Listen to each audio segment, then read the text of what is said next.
Indeed, greetings unto you, my beloved and holy friends. Thank you so much for joining me again on another video. I really do appreciate your presence. If you enjoy what it is I'm doing here, consider liking the video, consider subscribing, and do leave a comment.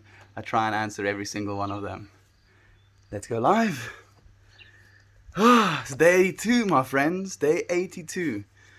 Today has been a little bit of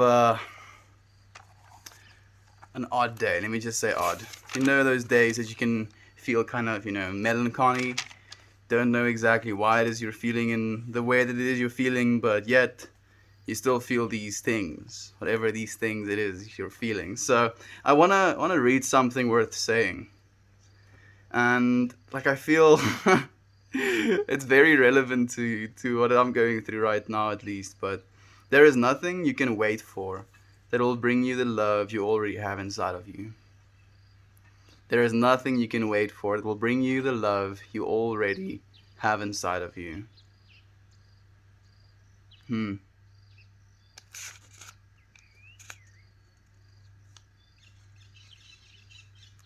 It really is. It is making me think again. Because it's something that happens so much to me as well. Where we have this tendency to kind of, hey, Jovan, welcome, my friend. I didn't think that you're going to be here for this week, so it's very nice to see you again. I've been thinking about you, actually. Been hoping that you're well. I've been thinking about what you told me about your breakthrough with your dad. Man, fathers, huh? I love mine so much. I know that he's stressed as well. I know that he has a hard time expressing himself sometimes. So I'm extending myself out of love to him as well, even in this moment. Like, that is something I've had to realize as well in this journey, that you have the capacity to extend yourself out of love and forgiveness without the person being in your presence. And not only are we capable of doing that, but I think it's one of the things that we should be doing. Because there's nothing that you can do for someone in person that you can't do for them over a distance. Like, I'm not talking about cooking dinner for them or something like that. I'm talking about sending them love, thinking about them lovingly, forgiving them if they need to be forgiven for something, reaching out to them and talking to them about something. Coming to terms with things that you said, coming to terms with things they said, and just completely releasing all of the attachment, all of the value, all of the emotional baggage, I can say as well, that we've attached to all of these feelings. And it's been really good to do that with my dad as well. I've calmed down significantly as well. I used to be very hot-headed, very interjectory, if that's a word. Like, when things were said that I didn't agree with, or that didn't, resonate with my field of existence, with my field of consciousness, I was very abrupt to make sure that it's known that this is the way that it is, and that I was upset about it.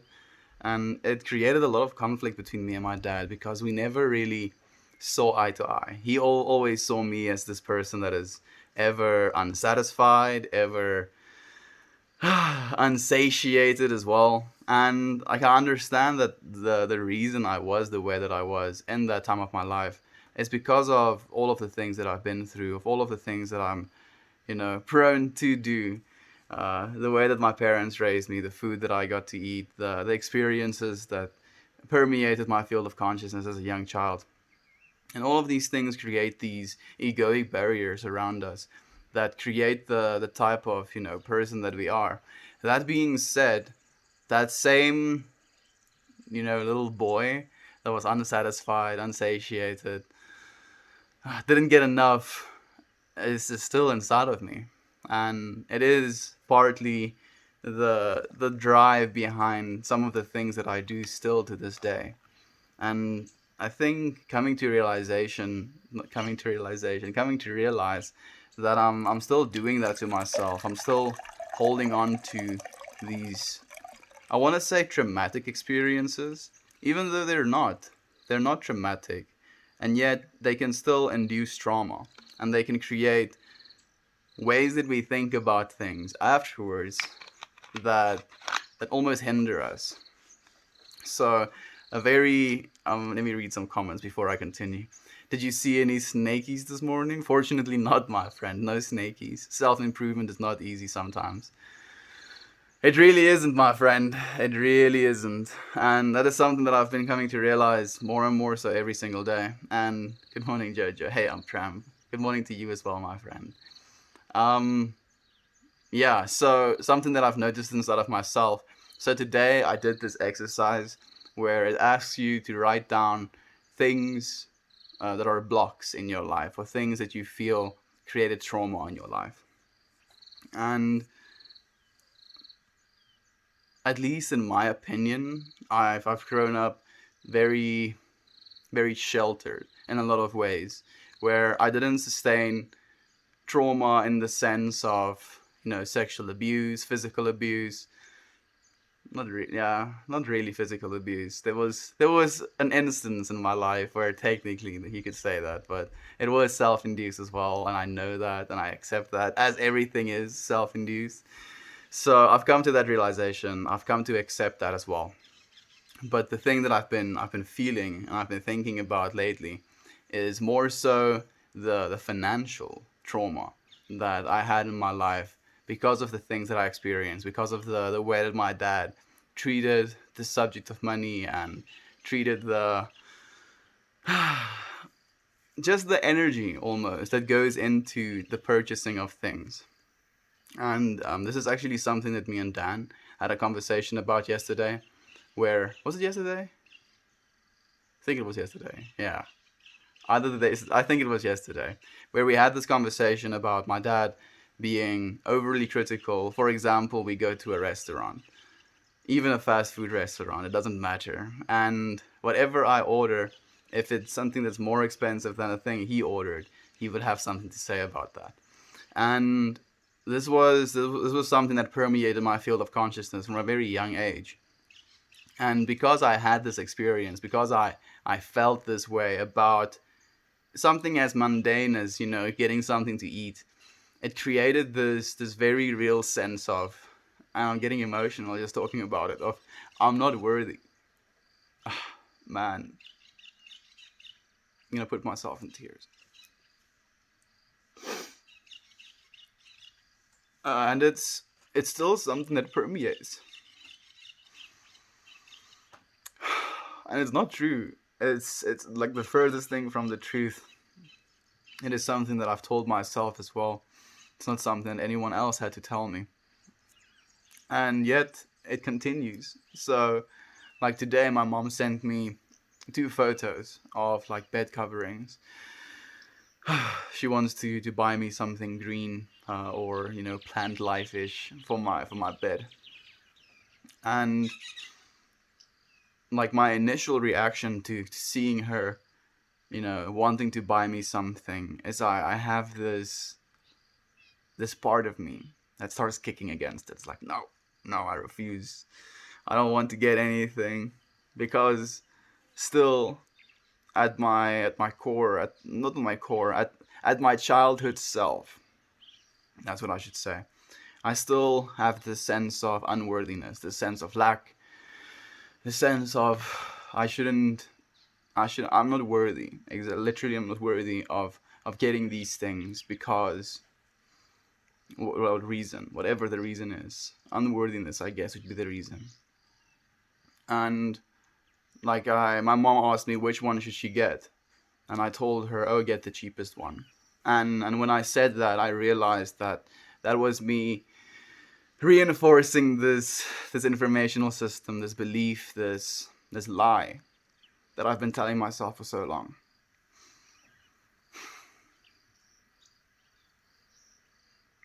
Man, something we tell ourselves a lot, though. It's definitely not just me.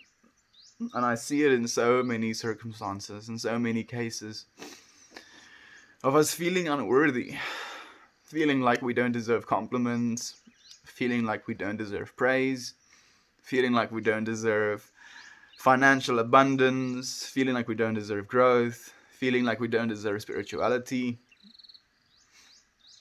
No matter what it is, we kind of stop ourselves from truly enjoying life, truly experiencing life, truly becoming fully aware of life because we're so just scared of accepting these things, of acknowledging that we are worthy, of acknowledging that we do deserve to be happy.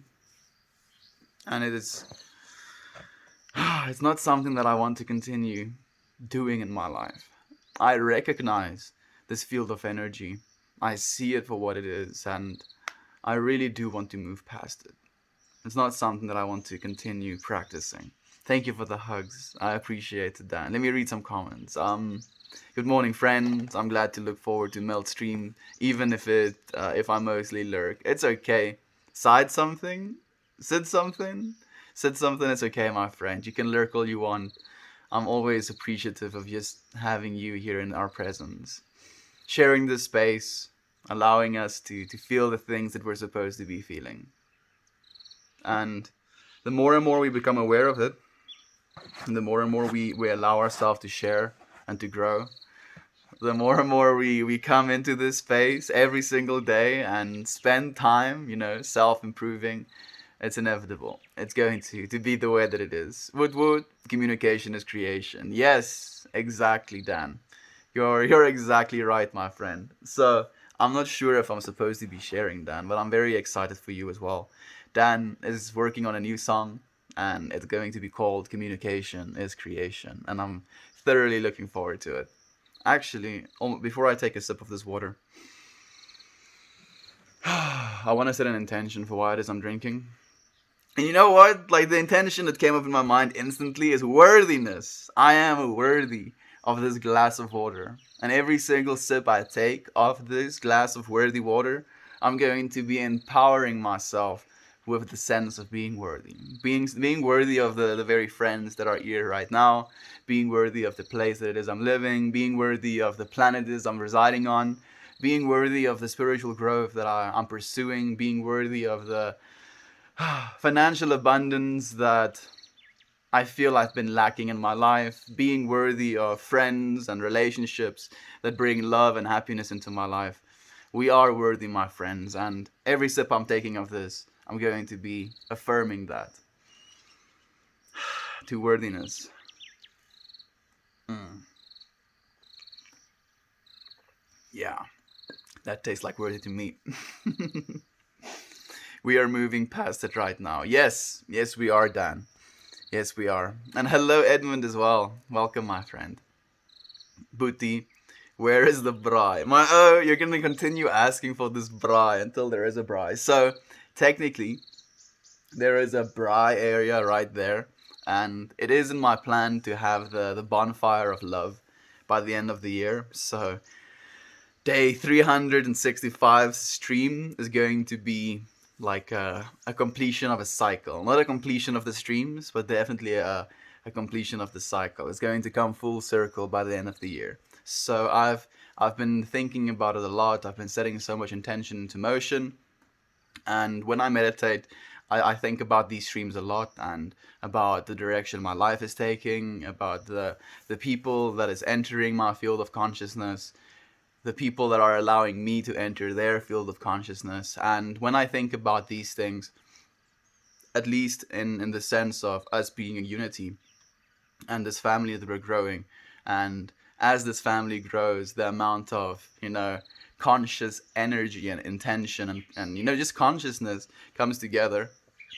I feel it gives me these inspirational moments. And one of those inspirational moments while I was meditating, it was so clear to me. I saw myself like taking sticks, taping a little, message to it, and then adding it to the fire. And the way that I initially imagined it was doing a live stream of me searching for a piece of wood to add to the fire every single day. And then I was like, I was thinking about the logistics of doing that because the Wi-Fi range is like past that tree, if you're like on the other side of the tree, the Wi-Fi starts dropping. So it's not the greatest Wi-Fi range. And then I was like contemplating, okay, if you want to do like a little live stream, like a literal 5 minute live stream of you collecting this branch to add to the fire of love, like you're going to have to be planting them somewhere in Wi-Fi range, walking towards them, picking them up, and then adding them to the fire. And I felt like as I was imagining doing that, I felt like it was disingenuous. So I was like, nah, not gonna do that. I might, however, actually just buy a bunch of packs of wood, like one of those packs that are already pre-cut, and then do those, like print all of the significant comments, the moments of love that people want to share, print them out, and then add them to these pieces of wood, and then add those pieces of wood to a big ass bonfire, like at least 365 pieces of wood. I'm thinking logistically if that would be possible to add it all there. Like I don't want to burn the farm down.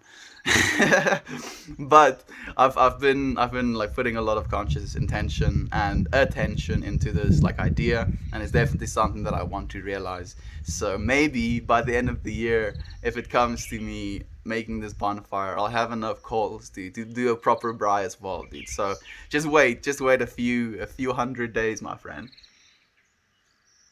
I felt that hard. This mountain's uphill. But we're climbing. Yeah, it is, Javan. Thank you, my friend. I already feel better just for getting it out of my field of consciousness, saying it, identifying it, putting it down, freaking beating on it a little bit, making it feel. This is the way. This is the way. We should allow ourselves to feel these things and allow ourselves to expel them, notice them, identify them, and then recognize them as being false. Absolute falsehoods that we tell ourselves sometimes. Good morning. What should I call you, Tramp? I'm also curious, actually, my friend. Do tell us. Do tell us. Got some Baileys in that cup? No, my friend. I have some H2O in this cup. The sweet life force of our planet. The very thing that makes up 70% of my body weight. Greetings, friends. Hey, Rena, I was actually thinking about you, my friend. Like, when I set up to sit in this streaming position again, and like as I sat down, I saw the horns of the tree coming out again, and like I instantly thought about you and the drawing that you did. I've been thinking about you, Rena. I hope you've been well. It's been a while since we've had you in chat. How have you been? Do consider telling me if you would like to. Hippie? Yes, I am, my friend. Hippie stands for highly intellectual person pursuing inner enlightenment. There's a pupper behind you. There's a pupper right next to me as well. Eva, come here. Come here. Come here, Eva. Come here. Oh, some my wolf turkeys. Oh, some my wolves. Oh. There you go. Now there's a pupper right in front of us. So Eva. Oh, so Eva. Say hello for die mensen. Say hello for die mensen. My name is Abby. Nice to meet you, Abby. I'm Tramp, Abby. You have a kid as well, right? Like, I know that much about you. Like, and I tried to imagine faces, but like technically we're not capable. You're gonna get stuck in my scarf. There we go. Like that actually is something that happens very often. Like she'll be sitting on my lap and then she'll get up to go and do dog things, and she'll get like caught in these because they have these little gaps in them, and then she panics a little bit. So now I'm like ultra aware of it even beforehand. Good morning, you beautiful people. Good morning, you beautiful Justin. Welcome, my friend. I've been thinking about that pipe. It's so well balanced, dude, and you restoring them. Like, it really brings me happiness. How long have you been smoking tobacco for out of a pipe? And have you been doing it because you wanted to get off of cigarettes? Or you started smoking pipe originally? I'm curious about all of those things, actually. When was the last time you took Sykes? Not something I talk about. Almost had me. Almost had me. No snakies? No snakies, my friend. Hello, my friend. Hey, Zenoa. Glad to see you. It's glad to see you as well, my friend. It's been a while. How have you been? Like, I think the last time I saw you was was on one of the dancing streams. Mm, worthiness. How have you been, my friend? I hope you've been well. Hope you've been healthy. Do consider telling me. Good to see you. Is an Humphreys McGee reference? Humphreys McGee. I don't know what Humphreys McGee is even.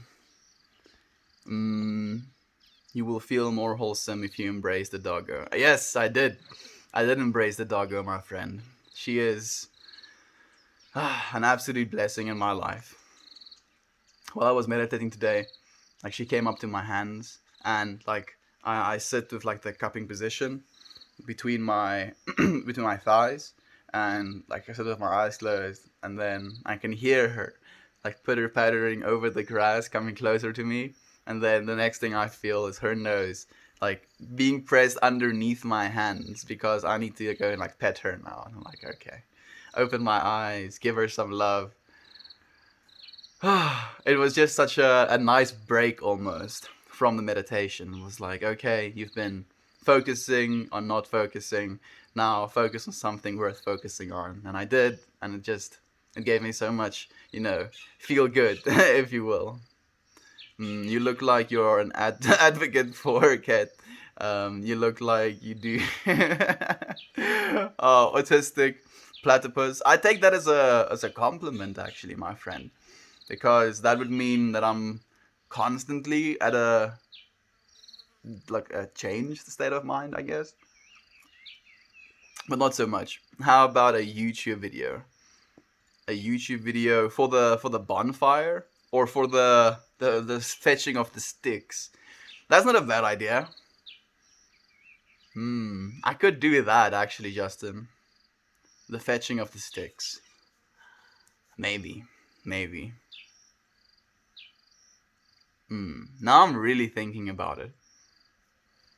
Because like I think the way that I would implement that, if I were to, I'd probably like film me picking up the actual stick for like the 5 seconds that's going on, and then edit those 5 second clips into like one big montage of me picking up sticks and then adding them sticks to the fire. Maybe, Justin. I'm letting it, be processed. It's like an idea. I took this idea and I got it I got it eaten by my head. So now I need to process and see how it feels. Hell yeah, my friend, indeed. Hey, I'm asking you to hold your doggo, make me smile. I did, my friend. Like, there's probably been a while since you sent that comment, but the doggo has been held. Held? The doggo has been held, and like I hope it made you smile, my friend. I bet you're an asparagus. I'm a peppercorn. I'm actually a tortellini, my friend. Puff puff pass. If only, my friend. No longer on these streams do we do that. Where do you get all that? You should take a break now and again. Try some grumpy mode. I wasn't grumpy mode. I was crying like literally 2 minutes ago, my friend. Unfortunately, like taking psychedelics every single day wouldn't really induce any positive side effects past like the first week or so. I think it would just ruin your mind. Everything in moderation, my friend. Everything in moderation. Have you ever heard Dr. Gabor Mate's take on trauma? It's completely changed my perspective on what trauma is and how to get to the root of it. I've not, actually. Dr. Gabor Mates? I don't think exactly know how to say his name, but that sounds amazing. Do you actually consider sharing, Abby? I do believe you are in the Discord, so I would really like to see more of that, actually. This is Manisha. Hey, Manisha, welcome, my friend. I'm happy that you're here. Hey, this is Lindsay, and I see that doggo. Yes, hey, Lindsay. Manisha and Lindsay. We have two Lindsays now. We haven't seen the other Lindsay in a while, actually. Now that I'm thinking about it. We haven't seen a lot of our friends in a while. Man, makes me sad. But doesn't make me sad because they're not here. makes me sad because I feel like I'm missing out on something. Like I want to be hearing that they're happy. I want to be seeing them in this chat. I want to be conversing with them, having a conversation with them. I'm thinking about Gare Bear especially now. It's been like a month plus since we've seen Gare Bear, and I've been sending him messages. But we go through our own toils, our own feelings, our own experiences. But sending people love, at least in a mental way, is at least what we can do. Like you're never further than a thought away from someone, friends. Think about that. You're never further than a thought away from someone. Mm. It's always it would be Bailey's. It would be Amarula. It wouldn't be Bailey's. It'd be Amarula. Like Amarula would be, I think, more palatable than Bailey's for sure. And thank you for the cute Yash. I've been missing you as well, my friend. I've been wondering how you've been, my South African friend. Yay, Doge. Yes, there we go. Love me some little Eva baby. You're a nice dude. Good luck with life. Thank you, my friend. Good luck with life as well. Lindsay, right? Always good to see you, Ron Man. You interact very well. Thank you, my friend. Thank you so much. I feel, the most important part or aspect of these streams to me is the interaction, the back and forth, the being influenced, having positive energy influence me to express more positive energy. Creation begets more creation at the end of the day, and I'm on here every single day, my friend. So if you're curious or willing or participating, I would love to see you again tomorrow, my friend. Someone is peeing. Yeah, technically someone would be peeing. Thank you for the hugs, my friend. And thank you for the wholesome seal of approval, Yash. I do appreciate it, my friend. I had some meetings during streams, but I'm back again. Yay, doing well. The neighbor's cat just visited again. That makes me so happy. Like, I'm curious about these meetings you've been having as well, Rena. I kind of see you as now a businesswoman. Businesswoman wearing her lady suit, fingers together, paying close attention, or crocheting, I guess, would be the other. Like your little elephant, really, it makes me so happy to see stuff like that. Man, creation is something that is so beautiful and so expressive and so full, just in its own, just creating something. And we stop ourselves as well. Like when you start creating, there's kind of this, voice in the back of your head, or what can you call it? Not even a voice, just this feeling that tells you to stop. It's like, okay, no, you're making too much progress now. You're getting too good. You're spending too much time on this thing. Stop now. And then you tend to stop yourself. You're like, okay, maybe I'll take a break. I'll spend some time doing other things. And it happens. It happens all the time. And we do it to ourselves as well. Thank you, Rena, for creating and for sharing your little creations with us. Yes, YouTube video of the sticks. Then I'll probably have to do it, actually, Justin. It's not a bad idea. It would be implementable, if that is a word. The thing is just, where do I get sticks? Like, I actually know of a pile of sticks somewhere on the farm, but I'm going to have to get myself like a chainsaw and stuff. And then again, I'm like dealing with the same problem. Maybe I can just, make a video of preparing said sticks. I'm thinking too much about this. I do have a kid. He's adorable. I'm not very creative, but it's pretty cool that I made an awesome tiny human. Yes, you did. You actually did, literally. Man, the female body can create an actual person, dude. Damn. I'm not trying to wrap my head around the fact that two people come together and then 9 months later there's another person. Just, casually. Just another person. a whole ass being. How is it like having a kid actually? I'm really curious, Abby. Is it something that changed your life? It's something. Is it something that you would recommend?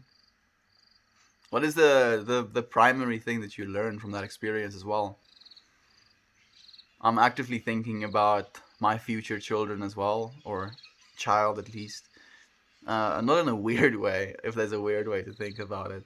Just in the way of where I am at the moment in my life, and the lessons that I would want to teach my child. I'm already thinking about being the best father that I can be, trying to implement the lessons that I've been learning about my childhood trauma, to move past it in such a way that I can help myself and then in turn help my child as well, so that he doesn't have to go through the same things, giving him a better environment to grow in. And there's this very almost counterintuitive idea that I have inside of myself, that for you to reach certain states of awareness, spiritual or emotional, you have to have some sort of trauma in your life. You know what I'm trying to say? Maybe it's just me extrapolating information, but like it feels like there definitely is a correlation between being hurt as a person and developing empathy, or the ability to feel more deeply and more in tunely. So like I definitely don't want to induce trauma into my children, but I do want them to be spiritual beings. So like what is it that I have to do? I think at the end of the day, living by example and actually being the person that they can look to as an example is going to be the only way that I can actually be the best that I will be.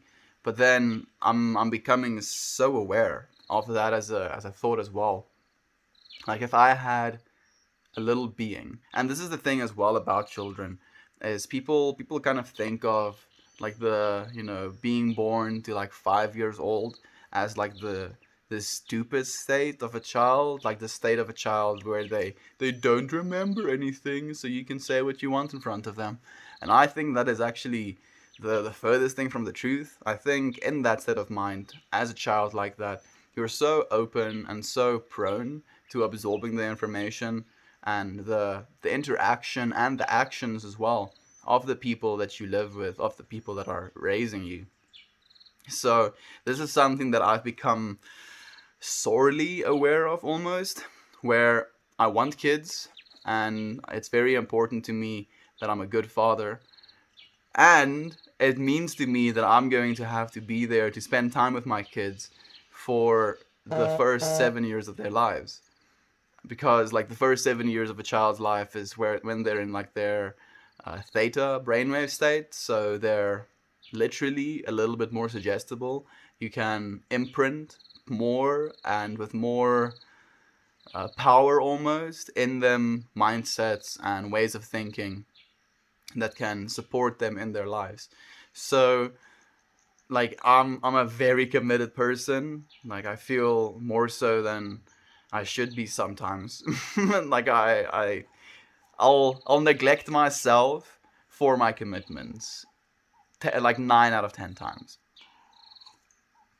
So when I get kids, or when I have a kid, I'm going to know the information I already know today, knowing that they are in their developmental stage during that first 7 years of their lives, knowing that I'm going to want to spend as much time with them as possible, which means that I can't be going around in the world, traveling to wherever, being away from my family for months at a time.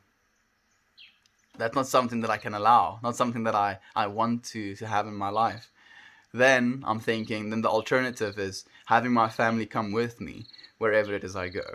Now I'm expecting my future wife and my future child to travel, thousands of kilometers for my sake. And I feel like, again, I don't want to allow that to happen either.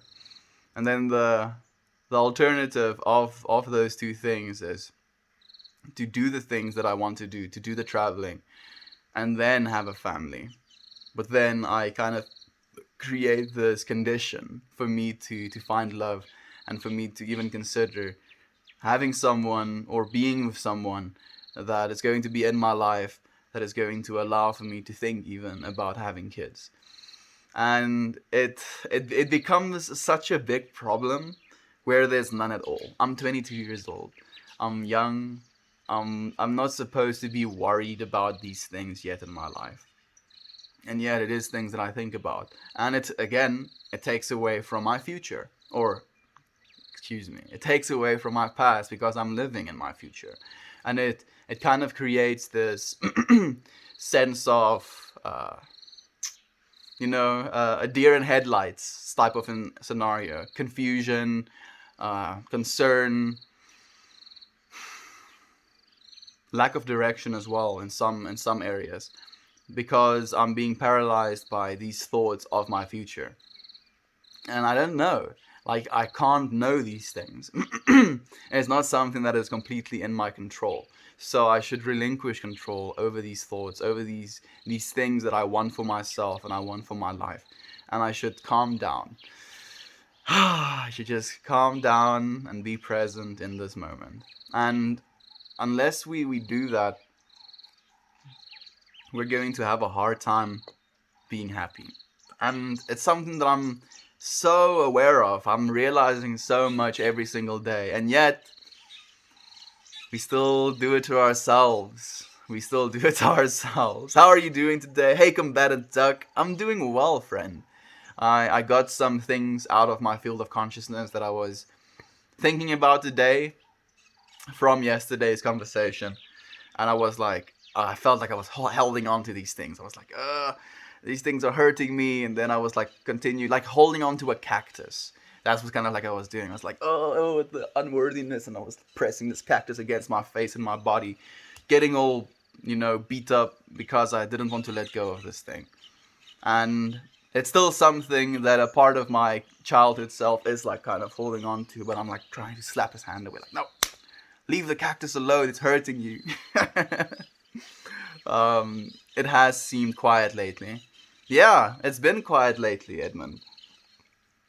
I've noticed it as well. I've been good. This new moon cycle had me go inward to recharge. I haven't joined the streams in a while. Also missed the vibe. I missed you as well, Yash. I've noticed. A lot of our friends have been a little bit quiet, even in the Discord server. And it makes me just hope that everyone is well. Because it comes back to the whole thing of no news is good news, right? At least that's what I hope. If I don't get any news, I'm assuming that things are going good. And yeah, I'm just thinking about you, friends. I hope that you're well. I hope that life is being good to us, because we do deserve good lives. That's exactly what is intended for us as well. A life of happiness, a life of fulfillment, a life of gratitude, and I think we're becoming more and more aware of that. I'm not on Discord. I'm old and I don't know how Discord works. I'll try to figure it out eventually. It's basically creating an account and then joining a server, and then there are a bunch of different chat rooms in which you can go and send messages. It's like Skype, Meet, WhatsApp, Meet. I don't want to say Facebook, but it's like an amalgamation of those services, because you can do video calls, you can do normal calls, you can join voice channels, you can, send messages in different channels that have different titles. So like one of the channels is music, one of the channels is sharing your work that you've done, whatever you've been creative in, or whatever in general.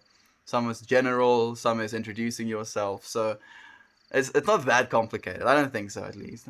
Even though I'm pretty bad with the with the Discord myself. Where's the dancing and music, bruh? The dancing and music happens in the morning, my friend. Even though this morning my stream dropped twice, but I felt like it was necessary because my mind was elsewhere. Yesterday we got a lot of rain after that, bout of wind that we had, and it it wrecked a bunch of my plans again. So I was like thinking about that while dancing this morning, and I was like, going through the mental processes of, okay, I need to go and do this after my stream. So like I ended up tying a bunch of string around branches and tying them to the netting up top, and just MacGyvering to save these plants. So like I was like, okay, maybe I'm done dancing just for now, so I can get the stuff done that my mind is occupied with. So everything as it should be, my friend. Hey, Tactful Chemist, I'm at work, so I can't stick around, but hello to all. Hello to you, Tactful. I'm not sure if you're still here, but I'm sending you love, my friend. Everything in moderation, including moderation. Yeah, Evermade is awesome. You should check him out. Uh, Gabor, mate. Like, I will actually. Do send, like, maybe a link in the music or spiritual experience, like, channels, and then I'll be sure to go and check him out. Gabor, mate. It's an interesting name as well. And you're right, Rena. Even moderation in moderation. Because this is something that I've noticed within myself as well, where I have a very, like, strong none of this. Like, no, none of this. And then because of that, none of this sensation or mentality, it creates this sense of lack again. And then you eventually kind of come back to doing that thing that you said none of. And then it's kind of like this dopamine release. And then you deprive yourself of that again, and then you reward yourself basically by doing the thing again that you deprive yourself of. And it becomes a very vicious cycle. So because I've become aware of that cycle inside of myself, I've become more and more aware of how I take moderation as an approach, if that makes any sense. Like how it is I'm trying to do the things that I'm trying to do, how it is I'm feeling about these things, and becoming more and more aware every single day, my friends. We're becoming more and more aware. It's going to be a long process. It's going to be something that we actively have to work on. The mountain that we're climbing together, if you will. There is no future. I do not agree at all, my friend. If you said that to me, maybe how long has it been now? Maybe 6 years or 8 years ago, I would have been fully agreeing with you. It'd be like, yeah, no future. And a lot of our teenagers, like one of the highest, I think this is the generation that has the highest suicide number of all generations, because there's so much depression permeating through our youth these days.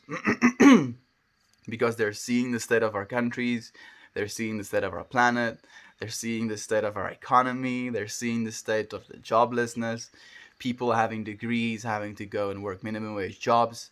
They see all of this, and the first sensation, and this is something that happened to me as well, is like, there is no future. And not so much even there is no future in general, but there is no future for me. That is what people are telling themselves, and that's exactly what I told myself as well, because I was so terrified of the thought of failure that I was like, I'll rather off myself and never have to deal with failing in my life's endeavors than have to deal with the even the thought of failing.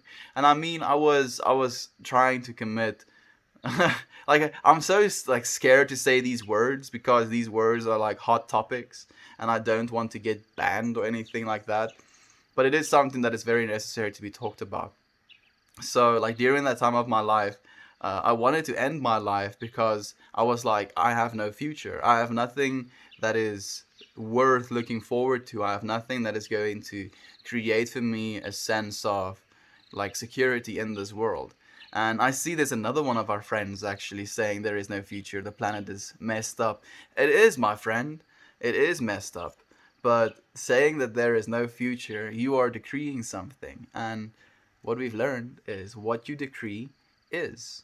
I believe our planet has a future. I believe our planet is going through a shift right now. And the reason we're going through the shift that we're going is because we're realizing that things weren't working the way that they were going. And this whole COVID-19 thing has kind of given us a very a good stretch of time to self-reflect, to come to terms with the things that we're feeling, with the things that we're thinking, and how that these thought systems are going to actually continue to permeate throughout our future, because it is impossible for us to change the future if we're unwilling to change ourselves, if we're unwilling to accept that the future is still possible, and that we are going to be the ones that needs to make that conscious choice to change ourselves. And I feel more and more people are making the conscious choice. Like, there is a lot of people making the conscious choice to change themselves. But I feel like there is a lot of people that are accepting the opposite of that as well. They're becoming more and more so susceptible to accepting what is being told to them, susceptible to being told how they should live, what it is they should do. And I feel because there is like this big separation between people that are accepting information coming into them as like rule and people that are trying to discern the information that is coming into them. There is a big transformational shift between how people are perceiving themselves and perceiving the world around them. And I honestly hope that we're going to be awakening each other more and more so every single day, because we can save this planet, my friend. There is a future, and I'm looking forward to living it with you. I agree with you. I think the first few years of a child's life shapes them for the rest of their life. It does. It definitely does. Like, seriously, Abby, it's kind of crazy. My son is a sponge, just observing, learning, expressing. He is taking every moment in. He has really caused me to take a step back and look at how I respond to things in front of him, because he is always watching. I want to be a good role model for him. He really is always watching, my friend. Like, and it makes me so happy to hear that you're taking that into consideration, thinking about your son, trying to be a good role model for him, because he really is observing. Like, I feel that is actually something that we move away from as we form our egoic minds. Like, as a child, technically you're in your id state, so you're in the state of mind where you kind of think the world is revolving around you, and you want everything done for you. If you don't get what you want, you like throw a tantrum or you start crying. And it's as you like evolve that you start forming this egoic mind, and then like you basically start learning that there are certain social behaviors that are acceptable and not as acceptable. And I still think that what we are as children, as you said, are these observers. We're supposed to be taking in as much information as possible from our surroundings and learn from them, so that we may continue on and so that we may evolve into the beings that we're supposed to be. And I feel more so than ever like kids are getting smart, because they have access to technology, right? So, and this is something that I'm very like split about, how like a literal 4-year-old will have competency with a smartphone. They'll know how to use it, they'll know what to do with it, they'll get to the thing that it is they want to do on that smartphone. And that is something that if you give a smartphone to an old person right now, they wouldn't be able to do a lot of the time, at least not to the same efficiency and with the same amount of direction that a child can do it right now. And because of this, children definitely are absorbing a type of mindset, like a little bit of a consumerism mindset as well, to technology and to the way that they interact with the world. And it can definitely have negative side effects, if you will, like in the way that we're giving children our technology. But in the same breath, I do think that it's also helping these kids evolve, like giving them a little bit more information, or at least more access to information, more access to other people as well. And that's also like a gray area as well. Like, you don't want your 4-year-old kid interacting with, just random strangers on the internet. And then again, where do I discern? Like, where do I draw the line between this interactions between strangers and then a child having an interaction with a stranger on the internet? I feel like at the end of the day, it just comes back to intention and what the stranger's intention is, what the child's intention is. And sometimes kids haven't really developed the capacity to have intention. I'm thinking about this way too much, but yeah, I think, I hope kids are going to use this increase in information to better the world, and I definitely hope that it doesn't become more of the same. I honestly do believe that we're going to save this planet. Love your accent. Where are you? I'm from South Africa, my friend. Baby boo. I waited until my 30s to have a child. I wanted to be able to travel, party, be selfish, establish a solid relationship, and a healthy foundation to start a family. That sounds perfect. It's not Brooklyn, Abby. That sounds absolutely perfect. That's exactly how we're supposed to do it as well. And that is something that I'm very aware of as well on myself. Like, I want to be in a position where I can give my child anything, the education that he needs, the comfort that he needs, the environment that he needs, so that he can become the person that he's supposed to be, not the person that I am forcing him into being, if that makes any sense. The future is what we make it, friends. Yes, very much so. The planet would be much better with less humans. Yeah, the planet would be much better with more trees as well, my friend. Or with. Would it be better with less water? I don't think so. With more ice. If there was more ice in the polar ice caps, it would be better as well, friend. Like, you can continue going through these scenarios that would make something better than this circumstance, or you can ask yourself, how can we make this thing better so that our circumstance doesn't stay the same? And that is the mindset change that we have to make. Hello, Pashmina. Hello. I appreciate you noticing the Pashmina, my friend. How have you been? I hope you've been well. Our leaders understand their money will shield them from the repercussions for the destruction of this world. Yeah, like, that's definitely what they think. But there is an awakening happening, my friend. More and more people are waking up to what's going on in the world, how we've been getting treated, and it's not something that we're going to be standing for forever. It's not something that we can tolerate forever. It's not something that's sustainable forever. So something has to change. Far out, man. Far out. Yeah, my friend. I'll never change. Then don't, my friend. Then you're never going to allow yourself to experience the fullness of life. Because everything is change. Change is the only constant. Literally the only constant. Mm. This planet would be so much better with less selfish humans. There we go. Perfect. That is perfect, actually. Thank you for the helpful, my friend. There we go. Thor, what is going on? Positive vibes. Positive vibes to you as well, my friend. Thank you. I'm sharing you so much love and light. With all due respect, my friend, but the future is done and dusted. We got another couple of decades, but the rate we're at, the world is irreversible. It's not, my friend. It really is not. And if you're going to basically take it into your being that it's irreversible, then that is going to be your reality. It's going to be something that is true for you because that is exactly what you want to experience.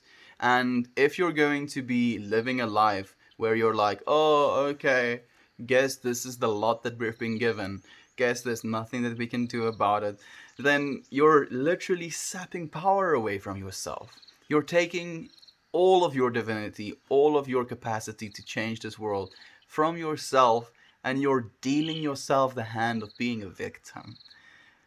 Doesn't that sound like absolutely pathetic and atrocious? Why would you do that to yourself?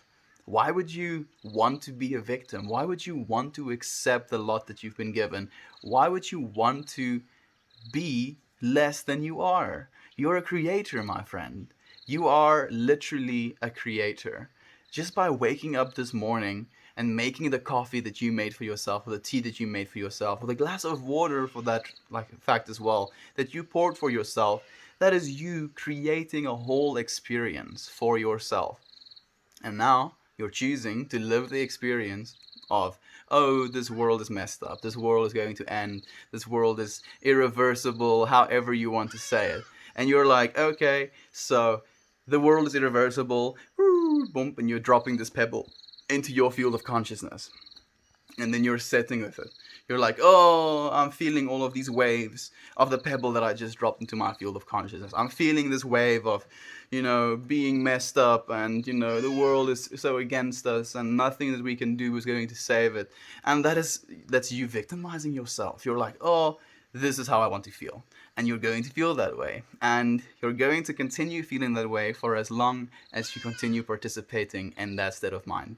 As long as you come to the realization that you are inducing that state of mind onto yourself, that you are not a victim of this world, you're not even a part of this world, my friend.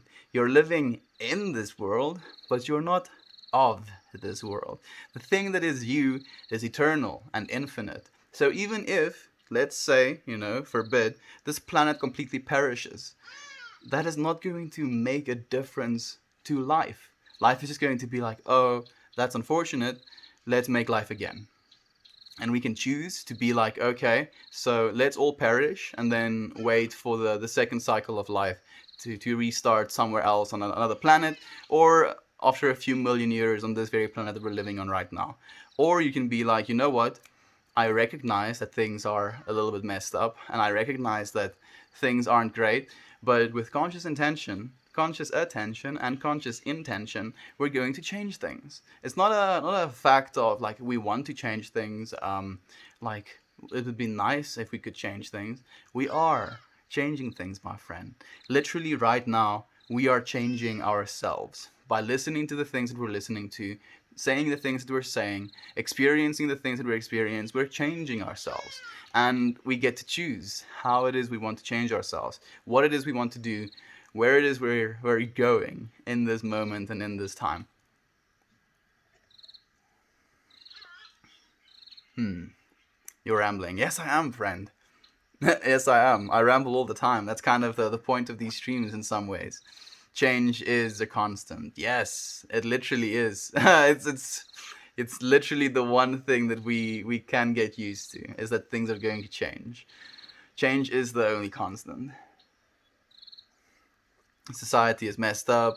You go anywhere, there's always something sexualized. Yeah, my friend, because the sexual energy is not a lower vibrational state, but it is the vibrational state just above being secured. So the way that society has basically been structured was to satiate or to satisfy the root chakra, to feel secure, to feel safe, to feel you have that material comfort that you need in that moment.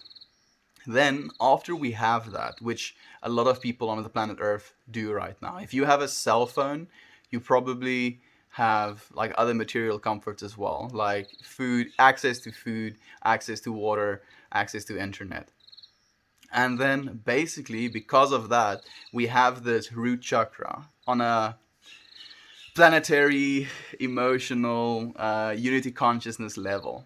So this red field of energy gets satiated and satisfied, and then the next thing that happens is it moves up to our sacral, the orange energy field, the energy field that is responsible for emotions and creativity.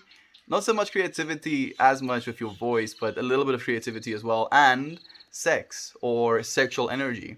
So because humanity basically has been satiating these energy fields for so long to get to the point where we're all satisfied and we're all safe and we're all satiated, now it's moving into the next energy field. It wants to feel things, it wants to experience emotions, and it wants to cater to that energy and in a sexual manner, because a lot of people get stuck in either the red energy field, orange energy field, or yellow energy field. So being rooted and being like safe, being emotional and being sexualized, or having willpower and drive to do things. So these are the energy fields that our world has been partaking in, because we've been getting stuff done, we've been providing for ourselves in our comfort, and we've been experiencing emotions and sex on like a societal basis, and it's been even used to advertise things to us.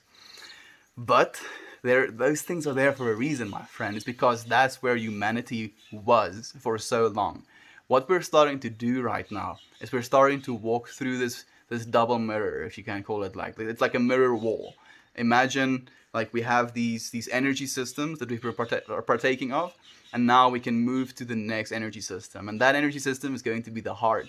And I feel if humanity can basically just get to the point where we all understand the heart energy, understand empathy, understand compassion, understand true universal love, love to another human being for the sake of loving them, not for the sake of getting something from them, but for the sake of giving something to them.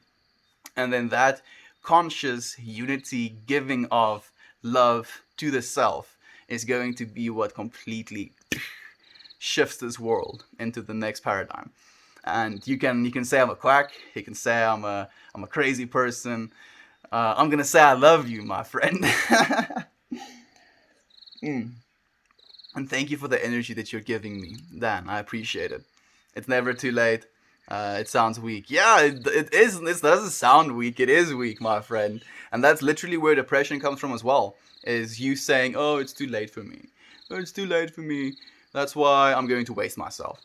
Boom, waste yourself, life is over, and then life is going to be like, oh damn, unfortunate, a single moment was lost, and then your soul goes where your soul is supposed to go after an experience like that, where you think you're supposed to go after an experience like that, and then it's going to take you time to learn from that experience, and then you're going to just do all of it over again. The world has always had problems. We have the power to change our own lives, starting with our own perspectives. Perceive the world as over-sexualized, and that's how it will be. Perceive it as different, and you as yeah, perceive it differently, and you can change it. Literally, Dan. And that's what we're doing, my friend. I just hope that we can actually teach that message. We can share that vibrational energy. We can share that feeling with people. And as we do, we will. Bro, what are you talking about? About things, my friend. Things and stuff and things. As usual. Yo, yo. Hey, Chocolate. How are you, my friend? For giving us another day. And I hope in him, and we will believe in him, eternal life. Yes, Douglas. Absolutely, my friend.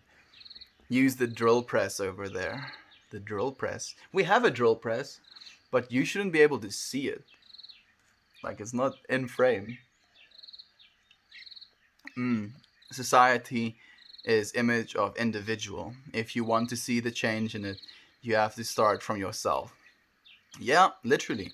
And this is something that is it's actually a conversation I had with my dad the other day, where I believe there is a lot of value in the individual as well, and we should live in a world where we praise the individual and we give love to the individual and share with them this experience of, you know, accepting them for the individual that they are. But we should do that with the intention of evolving them into realizing that they should do the same thing for the individuals in their lives. And when we start to do that, when we start to live as individuals for each other, instead of living as individuals for our past or for our pain or for our own personal greeds, and also living as individuals with the sense of competition.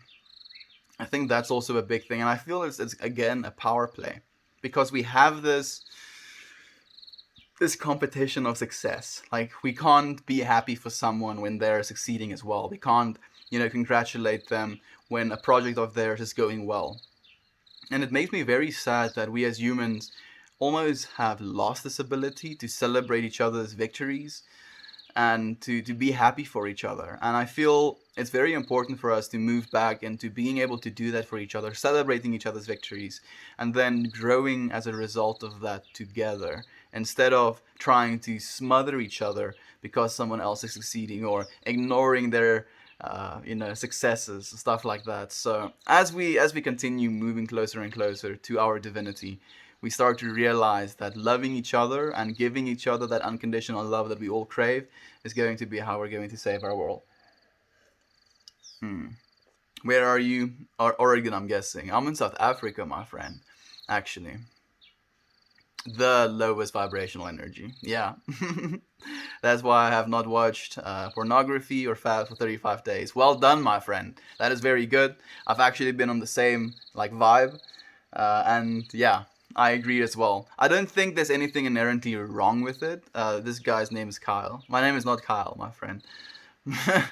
I'll tell you my name eventually, friends. It's the only reason I'm not really sharing it is because it's not an English name for English speakers to say correctly. Like you would be able to say it, but like there's a 99% chance you won't be saying it correctly. um, so oh yeah, what I wanted to say about pornography and taming the dragon. Basically, there is like this very big stigma, at least against ourselves sometimes, where we have this sense of shame with partaking in energy fields like that.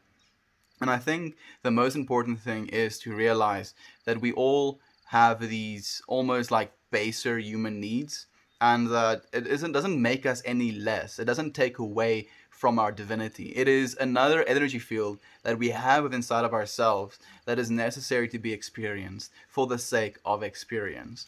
And I feel what's most important is just what our intention is for like not pursuing but partaking, I should say rather, in these energy fields. If we're going to be doing it mindlessly and being like, oh, I'm just going to do this thing for the sake of doing it, then you're going to be toxifying yourself. You're going to be creating energy fields within yourself that is going to be pointless. It's going to be aimless because you didn't have an intention and a direction why it is you're doing the things that you're doing, why it is you're feeling the things that you're feeling, and that creates a disconnect from your higher self.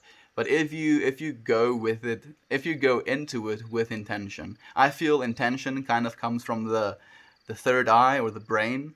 Like it's definitely one of the higher energy fields that we can partake in, because if you're intentional about the things that you're doing, you're living from a place of like self creation. You're living from a place of changing your life, and you're not allowing yourself to just kind of go through the motions and to do the things that you're supposed to be doing. You're being intentional. You're doing things with a reason, not because you should, but because you want to. And the more we do that, like the more change we'll keep seeing. Da da da da. I don't know, Melt. Kind of sounds like you've gone off the deep end. What do you mean, Edmund? Gone off the deep end with what? I tend to go like into the deep as much as I can. You ever eat avocados or do karate? I eat avocados when they're in season, my friend, but I don't do any karate. I want to be a fly on that wall. What is your relationship with your dad like? Better than it has ever been, really, my friend, actually. Like my relationship with my dad for a very long time was very distant and disconnected, because me and him are very similar in body and mind and capacity to articulate. So we're like these uh, powerhouses of masculine energy, and because of that, because we're so similar, at least in our capacity to be expressive masculines, we really bumped heads for a very long time.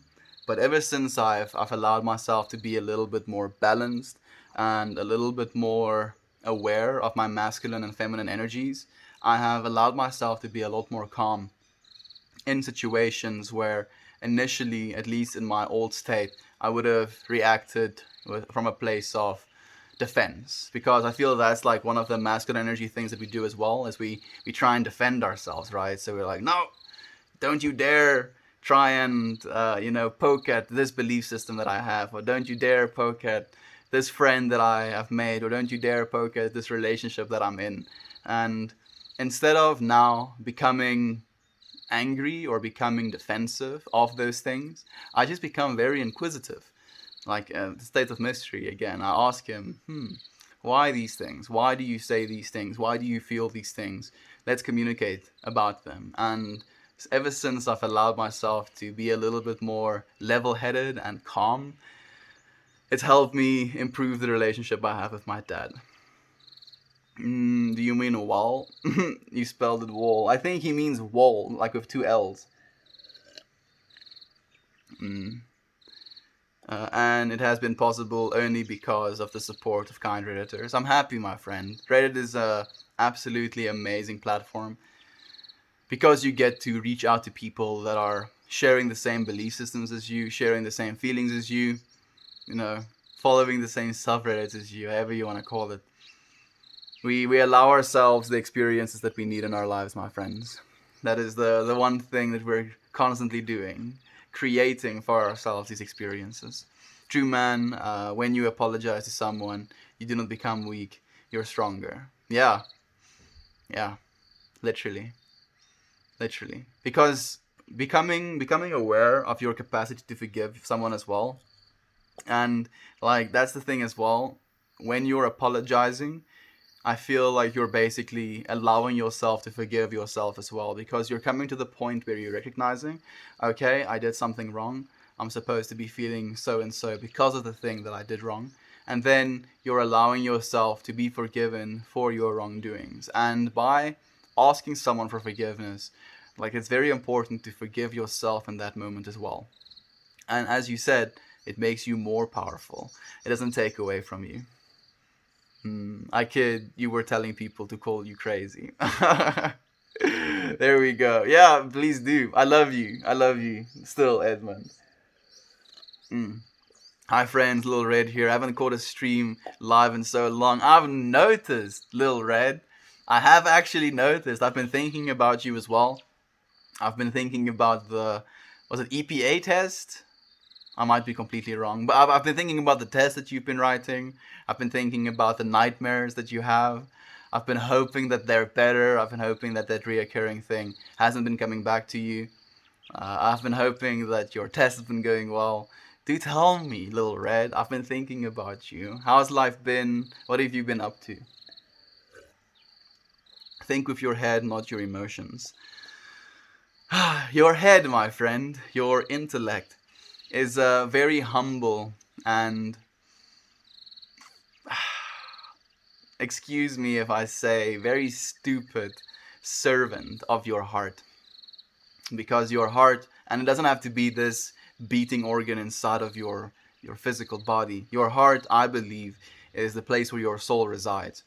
So by living towards our heart, living towards the very place that our soul lives, and moving towards that as our truth, that is how we're going to truly express ourselves to each other, my friend.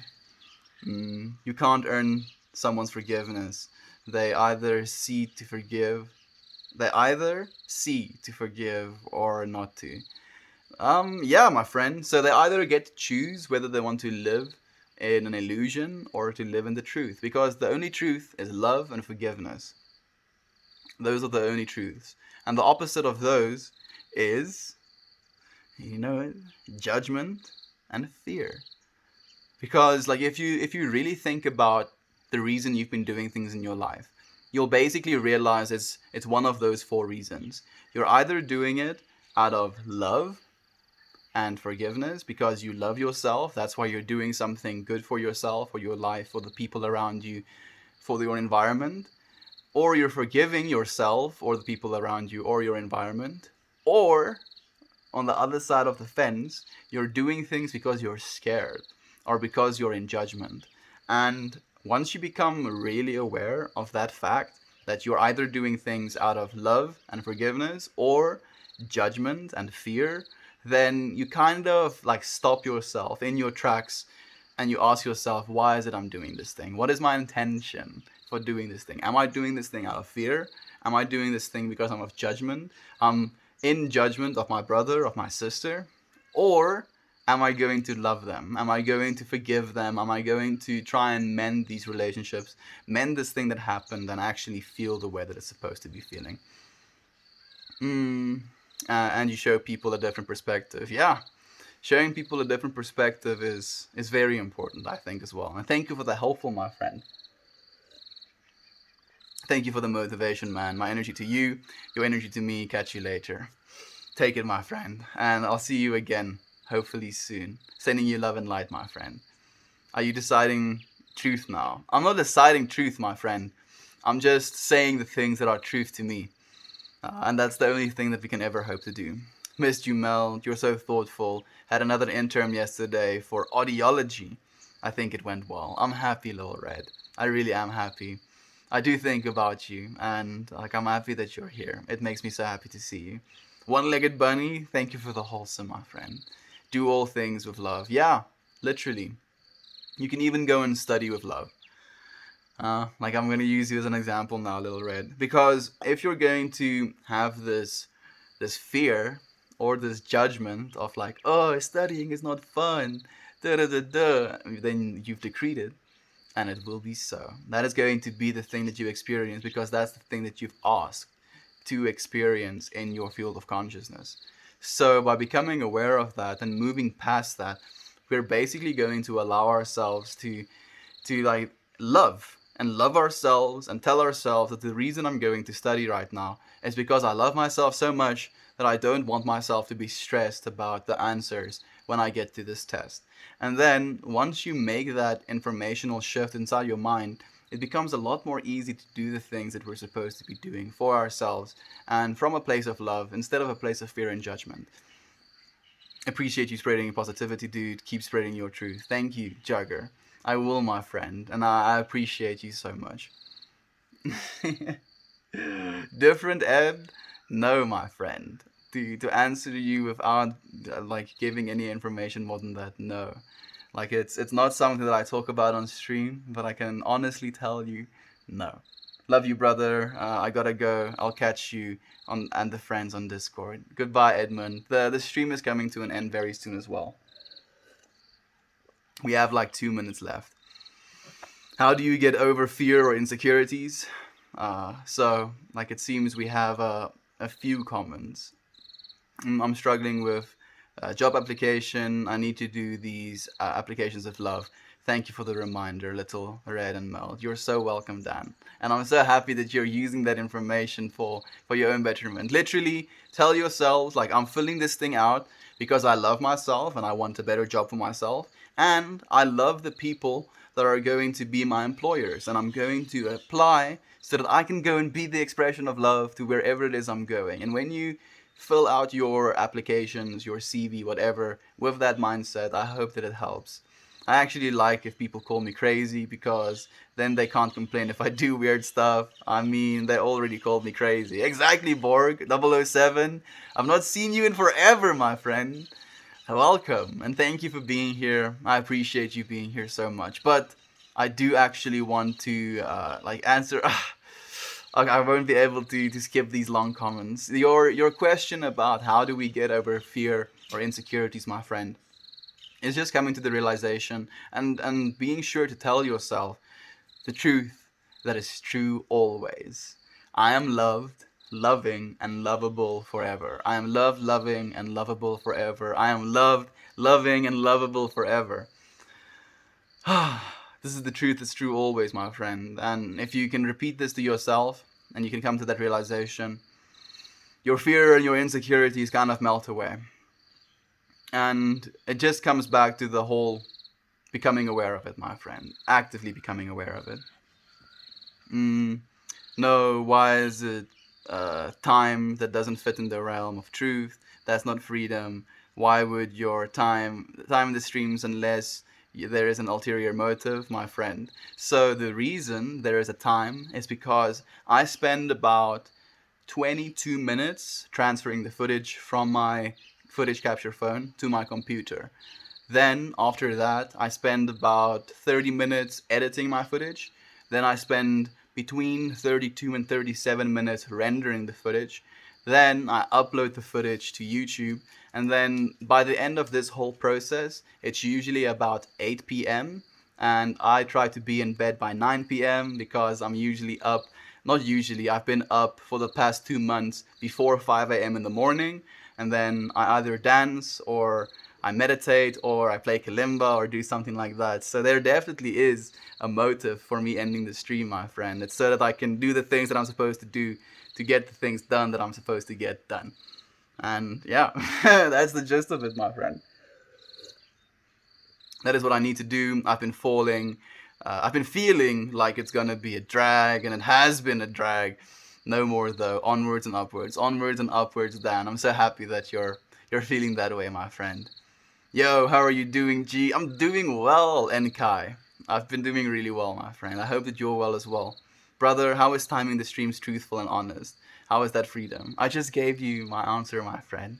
It's not really into this type of content, but you have a great attitude, boss. Thank you, my friend. And fortunately, we don't have to be into all types of content. We get to discern what we want to put into our fields of consciousness. And that makes me so happy that that is something that Reddit caters for as well. And I love it. And I love you, my friends. Thank you so much for being here with me for as long as you were. I'm sending you so much love and light. I hope to see you again tomorrow. Goodbye, my friends.